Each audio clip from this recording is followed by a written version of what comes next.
You know, we're taking in literally trillions of dollars for the country. This is making our country very rich. Unfortunately, President Trump doesn't want to go down that avenue. He wants to hurt the American people, and that's exactly what he's doing. It's been terrible. Terrible. You increase someone's taxes 5 times, it's going to have an impact. I was just looking, our second quarter since the strangulation day tariffs hit, our profit went down like 60%.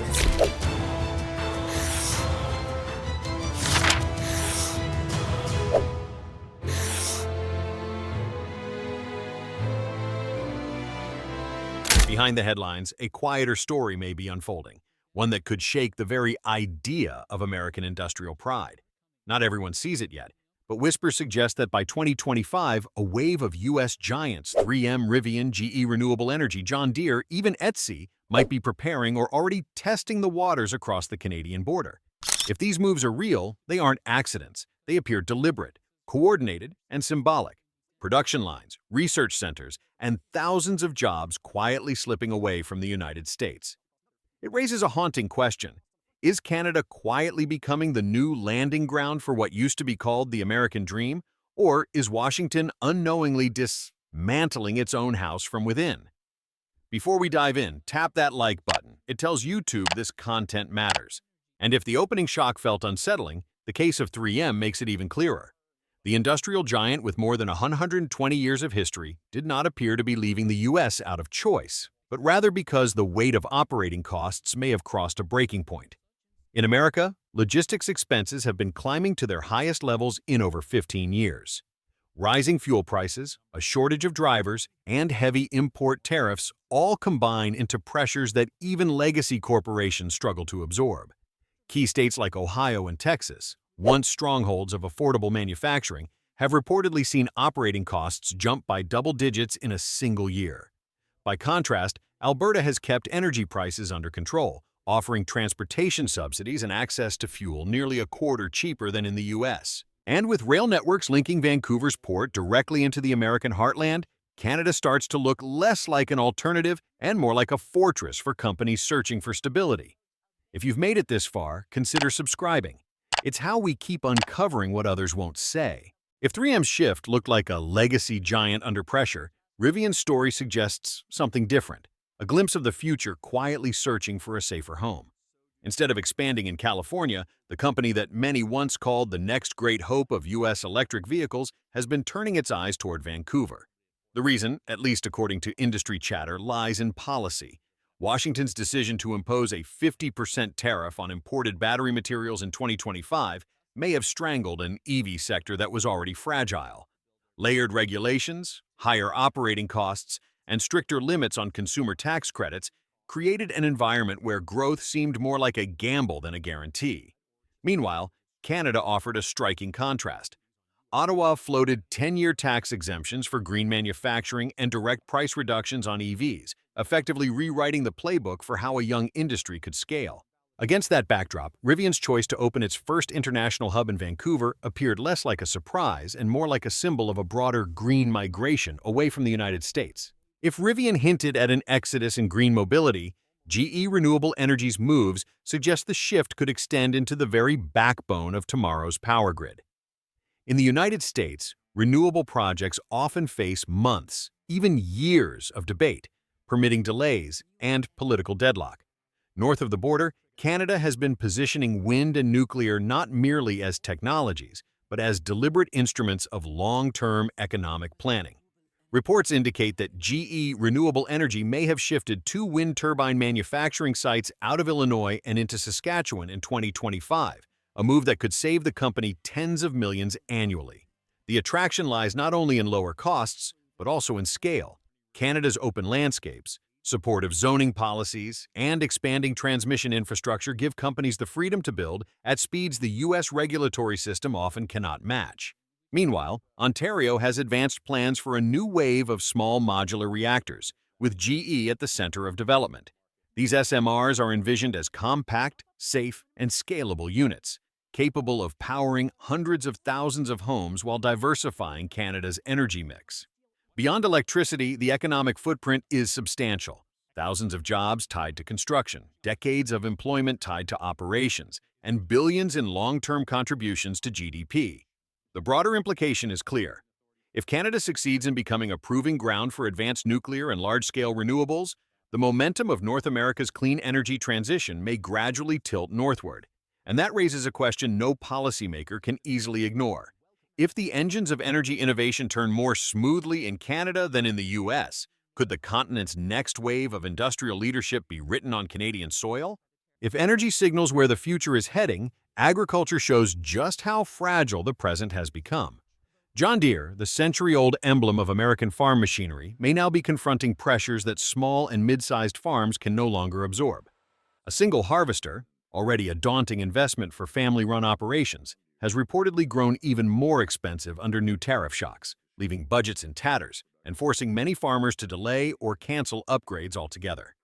The fallout has been swift. In regions such as North Dakota and Minnesota, where machinery sales once drove local economies, factories have slowed production and shed workers. Industry associations caution that what began as hundreds of layoffs could scale into tens of thousands across North America if demand continues to falter. For rural communities that depend on equipment sales and servicing, the impact threatens not just jobs, but the fabric of local economies. Amid this turmoil, Canada's role is becoming harder to ignore. Long one of John Deere's most reliable foreign buyers, Canada already represents nearly a third of the company's export market for agricultural equipment. Now, that position looks even more pivotal.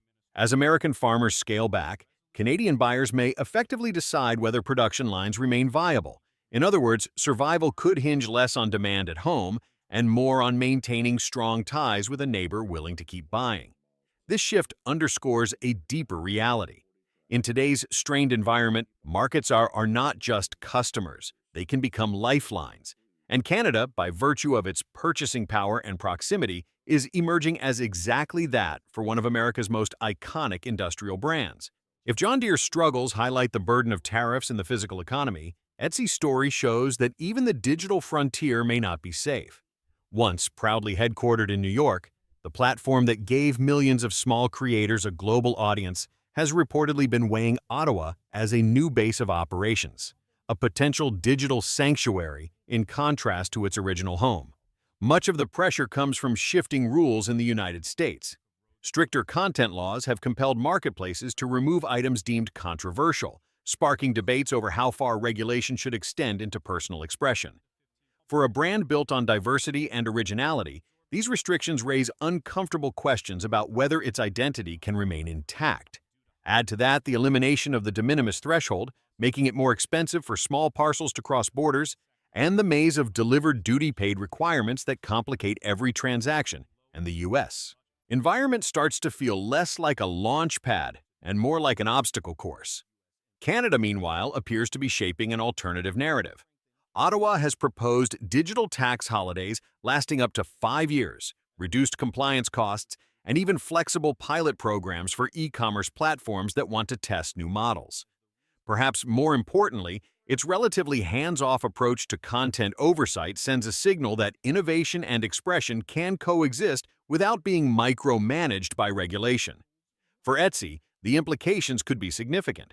Relocating key functions to Canada would not only offer financial breathing room, but also open the possibility of experimenting with business models that might not be viable under U.S. rules.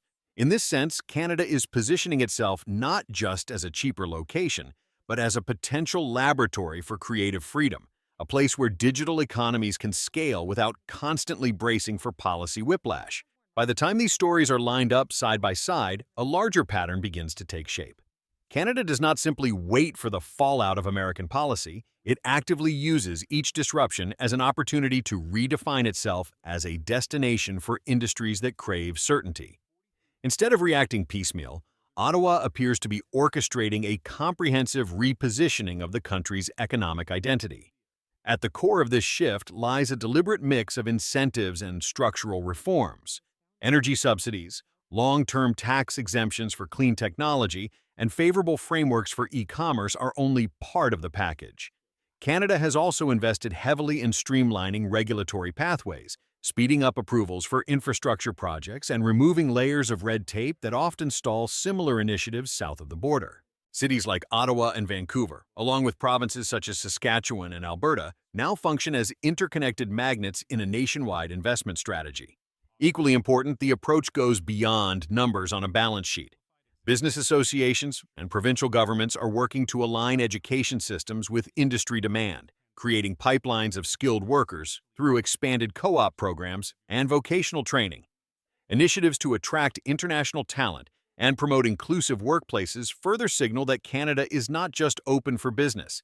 It is actively curating the kind of labor environment that global corporations increasingly value.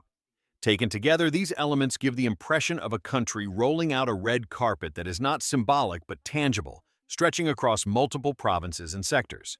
And at a time when American firms feel constrained by cost pressures and regulatory hurdles, the contrast makes Canada look less like a fallback option and more like the natural choice for companies determined to grow. As Canada rises, the United States is left confronting an existential question. Can it still hold on to the very soul of its economy? The quiet migration of companies across the border is not only an economic calculation, it may also reflect a deeper erosion of confidence in the U.S. system itself. Canada, for its part, is not seizing opportunity by force. It is simply opening doors at the very moment when Washington appears to be closing them. From agriculture to energy, from logistics to digital platforms, pillars of American industry seem to be rebuilding their future under Canadian skies. If the U.S. cannot adjust in time, the phrase American dream might one day be replaced by something unexpected, the Canadian dream of the 21st century. And that leaves us with a haunting thought. If industries can migrate so quietly, what else might follow? Could this be the beginning of a permanent redefinition of North America's economic map, or just a temporary detour in a turbulent era? Thanks for watching, and if this resonated with you, don't forget to like and subscribe. Every click fuels the truth.